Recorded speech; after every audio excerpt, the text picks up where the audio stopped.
You've been so kind and generous. I don't know, keep on giving. For your kindness, I'm indebted to you. For your selflessness, my admiration. I'd like to introduce you to Duke for those of you who haven't met him yet. Duke is 4 years old and he is in the middle of being socialized, as many of you know. As you can see, once Duke trusts you, he is very, very sweet, very friendly. That trust is earned on both parts. He reacts very, very well to commands. He wants to be able to trust, he wants to give respect, and he also is due a lot of respect. Duke is being socialized now every single day for hours at a time sometimes. He has come a very, very long way from being penned by himself with no contact to very, very eager to give kisses and hugs and go on long walks and have play dates in the back. Meeting Duke or any animal that is either anxious and or high energy, it's very, very important that you realize your body language, your posturing, as well as your voice is going to be reflected onto him and could make him counterbalance that. You want to go in with a non-threatening posture, very even-keeled, weight bearing over, hand flat to offer the treat, and you want to convey the exact signals you would want from him, which is very neutral, no matter what you're feeling on the inside. You want to play off of going in with him, making it a welcome atmosphere, and making him feel non-threatened and safe to meet you or be around you. One of the most common and biggest mistakes people make when meeting any canine, especially a high-energy one, is to go in with an overbearing attitude, threatening body posture going forward, or well-meaning in your mind, but often misconstrued by the accepting animal, is the baby talk. You do not want to go in there with high-pitched voice, baby talking. What you think it looks like is, "Oh, look at the cute little Duke. Come here, Duke." But what Duke sees is, "You will not laugh. You will not cry. You will learn by the numbers. I will teach you." This is the chain link alleyway between Duke's pen and the other pens. And as you can see from his behavior, this is sort of like a stressful place for him. This is a lot of anxiety that he has. You can see how he's pacing back up and down. Again, looking at his ears, his body language, he's antagonized. You may see him with his ears up. You may see his hair puffed up. All those things to say, not a good time to interact with Duke. And this is not a good place to interact with Duke. We have seen a lot of people around here, a few people around here, who have sort of, been poking at the fence, banging, trying to say hi to him, putting sticks through here, all of which are a huge mistake, and you're killing your opportunity to have a relationship with this animal. And of course, again, you reinforce that this is a stressful area for him. So, now that we've showed you how not to interact with Duke, let's show you the right way to be involved with Duke if you want to be one of the people that helps with his socialization and eventually getting him to be adopted in his forever home.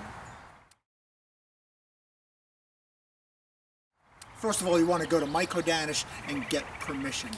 Most important thing with anything here at the farm. Second of all, you want to approach one of Duke's main trainers, myself, or Michelle, or Heather, and ask how you can be involved, and we'll show you the proper way to meet Duke. Mina is meeting Duke for the first time, so she's going to come right over here and sit at the gallery. And you can see Duke's curious, but we're looking for his body language. If his ears are back, then he's good and his tail is down. Now his ears are up, he's a little alerted, but you can see. And she's just going to sit there and ignore him. So he may come over and give her a sniff. He may not. If he sticks his head through and sniffs, she's watching for his ears being back, see if he's relaxed. She's not really going to make a motion, put her hand over his head. She's going to maybe let him get a sniff, but very casual, kind of ignore. And she's going to sit here and chit-chat with us. Come here, Duke. So this is the kind of body language we want to see. His ears are back, his tail is down, he's relaxed. If we're relaxed around him, he'll be relaxed around us. That's just a good way for him to get to know Mina for the first time and see her and know that she's not a threat to him at all.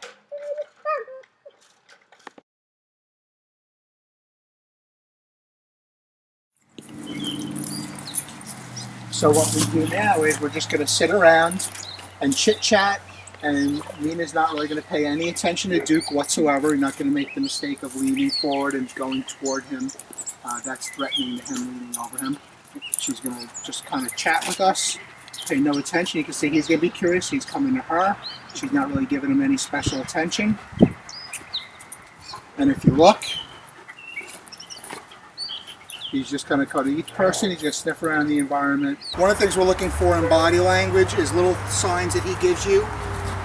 If he's licking his lips, that's sort of telling you to calm down. If he play bows, that's not necessarily playing. He's trying to diffuse tension in the situation. One of the things in particular in Duke is Duke's not fond of, sometimes he likes his butt scratched, sometimes he doesn't. So if you're scratching back here and he looks back like that, that kind of means, hey, move up toward my head. As a matter of fact, if he's not comfortable with you, he may snap it. But this is just, see I scratch, as soon as I see him look back, he's not going to really have any issues with me, but as soon as he looks back like that, he's just kind of telling me he loves to be scratched by the ears. You don't want to necessarily come over his head, down by his cheeks. He's really fond of that. And again, all right. One of the things you want to do with Duke when he meets new people is have them give him a treat and just sort of get it imprinted into his brain that meeting new people is a good thing. So you can see Mina's going to give him a treat. She gives him a command first. She's going to give him a command. He does the command, and now she gives him the treat. She gives it to him open palm, so that he eats it right out of her open palm, not a risk of him nipping a finger by accident. And you can see she's given him both verbal and non-verbal commands. All commands are backed up with a hand signal. Duke knows his hand signals.